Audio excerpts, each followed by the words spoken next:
2 नवंबर को दिल्ली के मुख्यमंत्री अरविंद केजरीवाल और आम आदमी पार्टी के राष्ट्रीय संयोजक अरविंद केजरीवाल जी को ईडी ने समन किया है। हर तरफ से खबर आ रही है कि 2 नवंबर को जब अरविंद केजरीवाल को बुलाएंगे तो ईडी उनको भी अरेस्ट करके जेल में डाल देगी। आज भारतीय जनता पार्टी और प्रधानमंत्री नरेंद्र मोदी जी आम आदमी पार्टी को खत्म करना चाहते हैं। यही कारण है कि एक के बाद एक झूठे केस बनाकर झूठे आरोप लगाकर आम आदमी पार्टी के नेताओं को गिरफ्तार किया जा रहा है और जेल में डाला जा रहा है। आम आदमी पार्टी के संयोजक और दिल्ली के मुख्यमंत्री अरविंद केजरीवाल को 2 नवंबर को जब गिरफ्तार किया जाएगा, वो इसलिए नहीं किया जाएगा कि उनके खिलाफ कोई केस है, उनके खिलाफ कोई सबूत है। उनको इसलिए गिरफ्तार किया जाएगा क्योंकि प्रधानमंत्री नरेंद्र मोदी जी को अरविंद केजरीवाल से डर लगता है। उन्हें पता है कि अगर इस देश में कोई एक नेता है जो खुल के भारतीय जनता पार्टी के खिलाफ बोलता है, जो भारतीय जनता पार्टी के खिलाफ लड़ता है, उस नेता का नाम है अरविंद केजरीवाल। जब से प्रधानमंत्री नरेंद्र मोदी जी 2014 में प्रधानमंत्री बने, तब से अगर एक आदमी से वो सबसे ज्यादा परेशान है, सबसे ज्यादा डरते हैं, वो अरविंद केजरीवाल है। यह कहानी 2015 में ही शुरू हो गई थी, जब प्रधानमंत्री नरेंद्र मोदी जी को लगता था कि उनका अश्वमेध का रथ कोई नेता नहीं रोक सकता, कोई पार्टी नहीं रोक सकती। जब 2014 के चुनाव के बाद एक के बाद एक हर राज्य के चुनाव भारतीय जनता पार्टी जीत रही थी, तो फरवरी 2015 में प्रधानमंत्री की हर कोशिश के बाद अरविंद केजरीवाल ने भारतीय जनता पार्टी को मात्र 3 सीट पर दिल्ली में समेट दिया और आम आदमी पार्टी 70 में से 67 सीट लेके आ। 2020 में फिर से भारतीय जनता पार्टी ने अपना पूरा जोर लगा दिया, एक नेता को उतार दिया, पूरे देश का माहौल खराब कर दिया। लेकिन उसके बावजूद दिल्ली के लोगों को अपने बेटे अरविंद केजरीवाल से प्यार है और उन्होंने फिर से भारी बहुमत से अरविंद केजरीवाल को दिल्ली का मुख्यमंत्री बना के भेजा। 70 में से 62 सीट आम आदमी पार्टी को दी। जब एमसीडी का चुनाव आया तो भारतीय जनता पार्टी को पता था कि दिल्ली के लोग अरविंद केजरीवाल को जिताएंगे और भारतीय जनता पार्टी को निकालकर बाहर फेंक देंगे। उन्होंने फिर से हर कोशिश कर ली, एमसीडी के चुनाव को लेट कर दिया, परिसीमन कर दिया, गुजरात के चुनाव के साथ चुनाव करा दिया, लेकिन फिर भी दिल्ली के लोगों ने एमसीडी में भी अरविंद केजरीवाल को जिता दिया।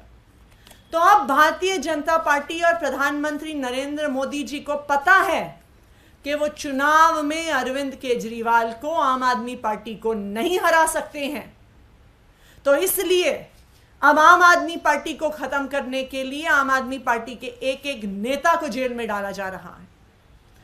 अगर 2 नवंबर को अरविंद केजरीवाल गिरफ्तार हो जाते हैं, इसका क्या मतलब होगा कि आम आदमी पार्टी के सारे शीर्ष नेताओं को भारतीय जनता पार्टी जेल में डाल देगी। अरविंद केजरीवाल, मनीष सिसोदिया, संजय सिंह, सत्येंद्र जैन, एक पार्टी के सारे शीर्ष नेताओं को जेल में डालने का एक ही मतलब है कि वो आम आदमी पार्टी को खत्म करना चाह रहे हैं। और मैं ये भी आपको बता दूं कि अपने खिलाफ आवाज उठाने वालों को जेल में डालने का किस्सा, सीबीआई और ईडी को मिसयूज करने का किस्सा अरविंद केजरीवाल पे नहीं खत्म होगा। अरविंद केजरीवाल को जेल में डालने के बाद विपक्ष के जो एक नेता हैं, इंडिया अलायंस के जो एक नेता हैं, उनको भी जेल में डाला जाएगा। अरविंद केजरीवाल के अरेस्ट के बाद अगला नंबर हेमंत सोरेन का आएगा, जिनको भारतीय जनता पार्टी झारखंड में नहीं हरा पाती। हेमंत सोरेन के अरेस्ट के बाद अगला नंबर तेजस्वी यादव का आएगा, क्योंकि भारतीय जनता पार्टी आरजेडी और नीतीश कुमार की अलायंस को बिहार में नहीं हरा पाती। उसके बाद अगला नंबर पिनराई विजयन का आएगा, क्योंकि भारतीय जनता पार्टी केरला में सीपीएम को नहीं हरा पाती। उसके बाद अगला नंबर स्टालिन का आएगा, क्योंकि भारतीय जनता पार्टी तमिलनाडु में डीएमके को नहीं हरा पाती। एक के बाद एक भारतीय जनता पार्टी अपनी सीबीआई और ईडी का प्रयोग करके अपने विपक्ष के सारे नेताओं को जेल में डालने की कोशिश कर रही है। ये क्या है? ये इस देश में लोकतंत्र को खत्म करने का प्रयास है कि आप चुनाव नहीं जीत सकते तो जो लोग आपको चुनाव में हरा रहे हैं उन लोगों को जेल में डाल दो कि चुनाव की जरूरत ही नहीं पड़े। फिर इस देश में चुनाव नहीं बचेगा, फिर इस देश में संविधान नहीं बचेगा। लेकिन मैं प्रधानमंत्री नरेंद्र मोदी जी को बताना चाहती हूं कि आम आदमी पार्टी के नेता जेल जाने से नहीं डरते हैं, झूठे केसेस से नहीं डरते हैं। हम इस देश के संविधान को बचाने के लिए अपनी आखिरी सांस तक लड़ते रहेंगे। Thank you. आपने जैसे कहा कई बड़े नेता जेल जाएंगे, बीजेपी का भी यही आरोप है कि सारे बड़े नेता जेल ही जा रहे हैं। आप लोग अनुराग ठाकुर का बयान है, उन्होंने कहा अरविंद केजरीवाल जो ईमानदारी का सर्टिफिकेट बांटते थे उनके सभी नेता आज जेल में हैं, कैबिनेट आधी से ज्यादा जेल हुए। देखिए, ये तो मीनाक्षी लेखी जी ने सदन में पार्लियामेंट के पटल पर ये धमकी विपक्ष के नेताओं को दी। जब दिल्ली सर्विसेज बिल पर बहस हो रही थी और विपक्ष के किसी नेता ने कोई सवाल उठाया तो उन्होंने तो संसद के पटल पर बोल दिया कि अब ईडी के अरेस्ट का और जेल जाने का अगला नंबर आपका है। तो ये साफ हो जाता है कि भारतीय जनता पार्टी ईडी और सीबीआई को चला रही है, अपने विपक्ष के नेताओं को खत्म करने के लिए चला रही है। वरना उनके नेता खड़े होकर कैसे कह रहे हैं? उनको कैसे पता ईडी क्या इन्वेस्टिगेशन कर रही है, सीबीआई क्या इन्वेस्टिगेशन कर रही है, क्या केस है, क्या प्रूफ है? तो साफ दिखता है कि ईडी और सीबीआई का मिसयूज भारतीय जनता पार्टी अपने विपक्ष के नेताओं को खत्म करने के लिए कर रही है। कल जब आप आएंगे तो आपने कहा था कि अभी कोर्ट ऑर्डर हमने पढ़ा नहीं है। 338 करोड़ की बात उस कोर्ट ऑर्डर में कही गई है। अब आप उस पूरे ऑर्डर को कैसे देखते हैं, क्योंकि एक बड़ा सवाल आप लोगों की पार्टी पर जमानत ना देते हुए खड़ा किया गया। जो सुप्रीम कोर्ट का ऑर्डर आया है कल, अगर उस ऑर्डर को डिटेल में पढ़ा जाए तो एक एक करके जो सारे आरोप ईडी ने मनीष सिसोदिया जी पर लगाए, वो सारे आरोप इस सुप्रीम कोर्ट के ऑर्डर ने एक एक करके खारिज किए हैं। ईडी ने जब इस केस को आर्ग्यू किया तो उन्होंने कहा कि दिनेश अरोड़ा ने मनीष सिसोदिया जी को 2 करोड़ की रिश्वत दी। सुप्रीम कोर्ट ने उस आदेश को, उस आरोप को खारिज कर दिया। उसके बाद ईडी ने आरोप लगाया कि मनीष सिसोदिया जी ने 45 करोड़ की रिश्वत ली, उसकी लॉन्ड्रिंग करी और गोवा के चुनाव में खर्च किया। सुप्रीम कोर्ट ने उस आरोप को खारिज कर दिया। ईडी ने तीसरा आरोप लगाया कि मनीष सिसोदिया जी ने 100 करोड़ की रिश्वत ली।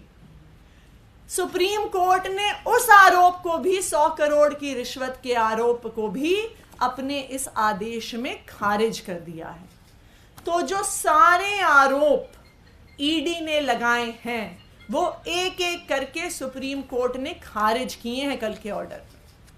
दूसरी बात, जिस 338 करोड़ की सुप्रीम कोर्ट ने बात करी है, उन्होंने एक चीज कही है। उन्होंने कहा है कि 338 करोड़ का सुप्रीम कोर्ट के अनुसार कुछ लिकर होलसेलर्स को फायदा हुआ, लेकिन कहीं पर भी सुप्रीम कोर्ट ने यह नहीं कहा कि ये 338 करोड़ आम आदमी पार्टी के पास या मनीष सिसोदिया जी के पास आए हैं या किसी भी प्रकार का क्विड प्रो क्वो या लेन देन हुआ है। तो ये स्पष्ट है कि इस ऑर्डर में जो जो आरोप ईडी ने लगाए थे उनको खारिज किया गया है और जो 338 करोड़ की बात हुई है उसमें भी आरोप मनीष सिसोदिया पर नहीं है, ये सुप्रीम कोर्ट के ऑर्डर में दिखता है। फिर आप लोग क्या करेंगे, क्योंकि आपके पास अब ऑर्डर भी है और आप कह रहे हैं कि सारी चीजें आपके फेवरेबल भी हैं, जमानत फिर भी नहीं दी गई, तो अब आगे क्या? देखिए, ये इस बात को हमें समझना पड़ेगा कि ये जो prevention of money laundering act है, पीएमएलए, ये एक साधन बन गया है, एक तरीका बन गया है। बिना किसी भ्रष्टाचार को साबित किए आप जेल में डाल सकते हैं किसी को, आप किसी को भी जेल में रख सकते हैं।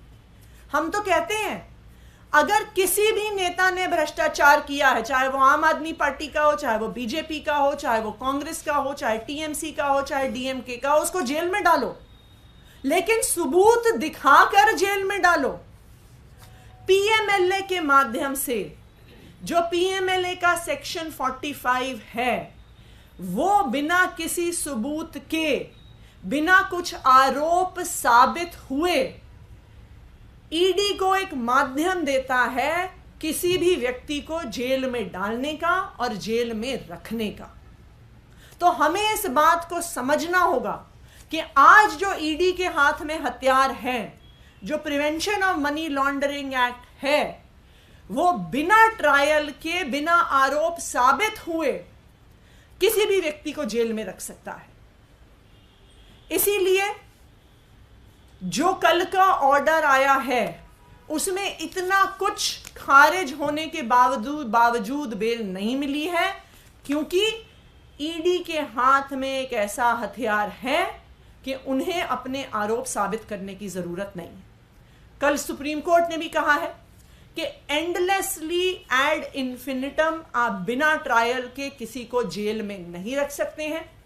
उन्होंने ईडी को भी आदेश दिया है कि इस ट्रायल को जल्द से जल्द पूरा किया जाए, क्योंकि जब तक ट्रायल नहीं होता है, जब तक आरोप साबित नहीं होते हैं, तो आप किसी को भी ऐसे बंधक बना के नहीं रख सकते। और यही कारण है कि सुप्रीम कोर्ट ने कहा है कि अगर आरोप साबित करने की जो प्रक्रिया, जो ट्रायल की प्रक्रिया है, अगर वो डिले होती है तो फिर से जमानत की याचिका मनीष सिसोदिया जी फाइल कर सकते हैं। अध्यक्ष जी, क्या मुख्यमंत्री अरविंद केजरीवाल 2 तारीख के समन को एक्सेप्ट करेंगे, जाएंगे ईडी के सवालों का जवाब देने के लिए? देखिए, आम आदमी पार्टी हमेशा से सबके सवालों का जवाब देने को तैयार है।